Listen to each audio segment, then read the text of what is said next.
Okay. Kato nga na lang ang ano niya, naipit na siya. Di, baw naman siya sakit. Ang iyang katunga sa lawas, naipit na sa iyang inan. Okay. Sabi ko sa imo, ha, ngani. Nagutong-utong na ngani. Oh, kaluuya. Ala. Unang anak.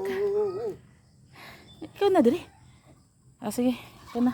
Nanay, dali, nana, dali. Yan.